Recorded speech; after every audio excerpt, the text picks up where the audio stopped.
Well, good morning, everybody. It's a pleasure to be with you this morning.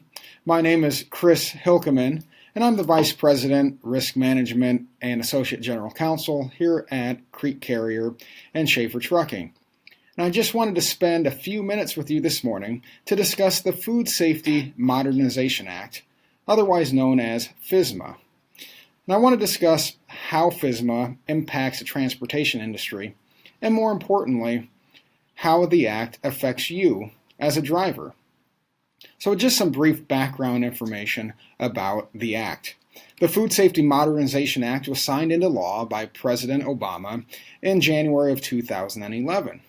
And the act instructed the Food and Drug Administration to enact rules to ensure that food remained safe from farm to table. And thus far, 7 rules have been enacted. And it's the 7th rule that affects the transportation industry, the rule regarding the sanitary transportation of human and animal food. And like the other rules, the rule is designed to ensure that food remains safe, but in this respect, while it's being transported in your trailer. The rule becomes effective tomorrow, April 6, 2017. So how does the rule affect the transportation industry? Well, from a practical level, not a whole lot. The Food and Drug Administration has determined that shippers and carriers are actually doing a pretty good job already to protect food.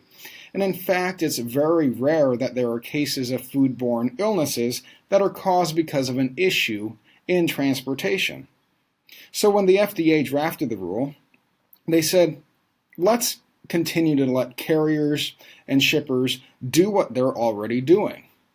And that is, let's continue to let the shippers specify to the carriers what type of equipment must be utilized to haul their freight, what sanitation requirements for the trailers are required, and what temperature and operating mode a refrigerated unit must be set at when hauling a shipper's product.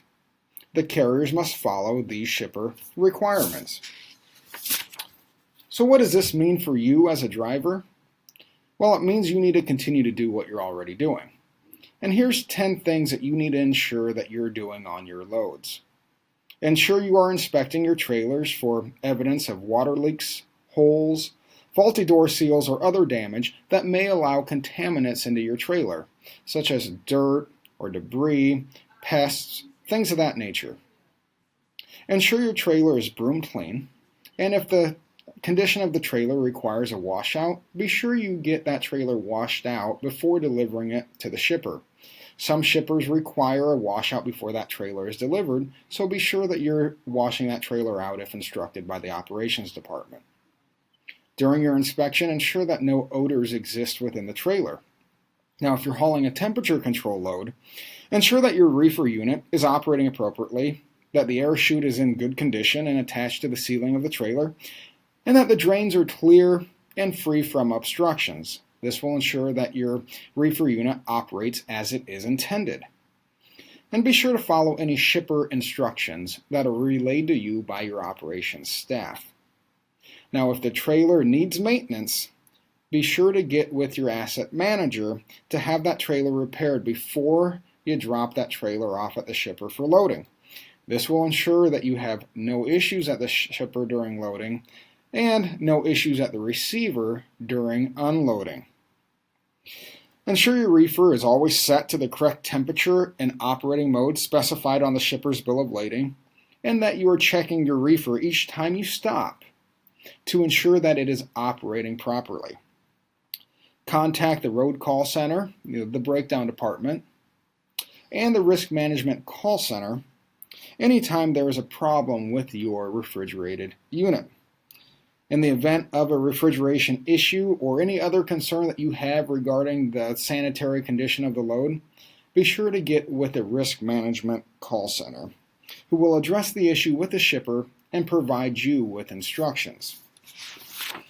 Now, seals and door locks continue to remain a big deal. Although seals and door locks are not specifically addressed in the rule, shippers and receivers will focus even more heavily on these items. So when you deliver, Be sure not to break the seal unless you are specifically told to do so by the receiver. It's best to break the seal, or even for that matter remove your enforcer lock, in the presence of a receiver. And some receivers do require that occur. In the event of a broken seal in transit, or if you believe that you need to break a seal for any reason, first contact the Risk Management Call Center and wait for instructions. The Risk Management Call Center will work with the shipper to ensure that shipper protocols are followed to minimize any issues that you may have. Now, there are a few specific items that the rule does add. And what those 3 items are is if the receiver asks for the operating temperature of the load, you must provide them with the shipping documents which specify the operating temperature. Now, the operating temperature and mode are typically set forth on the bill of lading, which is provided to the receiver anyway, so there shouldn't be a lot of change here. Also, the shipper and the receiver has the right to ask for a download of your reefer unit. So if you receive that request from the receiver, be sure you pass along that request promptly to the Risk Management Call Center and follow any instructions they or your asset manager or other operations staff provide you. Finally, the rule requires that you are provided training regarding the Food Safety Modernization Act and the rule regarding the sanitary transportation of human and animal food. And we have developed a short training video, which will be an online training video, which will be rolled out to you very soon. So be sure to watch for more information regarding that. In essence, guys and gals, the rule is pretty much common sense. Ensure your trailer is clean and is in good shape to ensure that you don't have any issues with your load and that the food remains safe. Remember, you eat what you deliver in your trailer. So ensure that your trailer is in the same condition that you would want your dinner to be delivered in. Pay attention to your bills of lading to ensure that your reefer unit is set at the appropriate operating temperature and operating mode. And if you have any concerns regarding what temperature requirement the load should be set at, ensure you contact your operations staff and your asset manager, and they'll get with the shipper and provide you with an answer.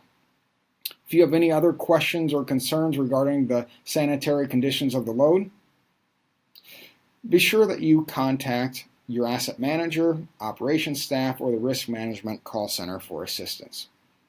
And guys and gals, that's about it. A pretty common sense rule. Are there any questions? And there appear to be none. All right. I hope you all enjoy your day. We really appreciate what you do out there on the road. Take care.